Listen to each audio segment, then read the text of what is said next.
Fillimisht përshëndetje për ju dhe shikuesët dhe dëgjuesit e juaj. Po, qendra hap me kohë dhe votuesit kanë filluar qysh në ora 7, votuesit e parë kanë filluar me votu. Është një ndryshim për dallim nga zgjedhjet e fundit që i patëm komunale.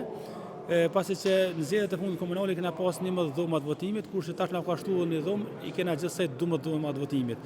Në këtë rast u shtua edhe numri i votuesve, domthonë i kena 10.304 votues që kanë drejt vote në qendrën Fëmia Gani. Okej. Deri tash ora po shënon gati 10. Sa është numri atyre që kanë dalë me votu? Në ora 9 i komorë dhonat për i dhoma, ka qenë 204 votues që kanë shfrytzuar drejtën e votës. Gjithsej. Tash e pom një rast që domethënë një votues nuk e gjeti emrin këtu dhe i dul emrin në Prishtinë. A ka pasur edhe raste tjera përveç kësaj? Jo, nuk ka pas raste më herët. Ai po thotë sipas tij, tash nuk po e di sipas tij, po atë kanë votuar herën e fundit këtu, por në sistem kur këshyra i del se ka domosdoshmë qendrën e votimit tash në Prishtinë.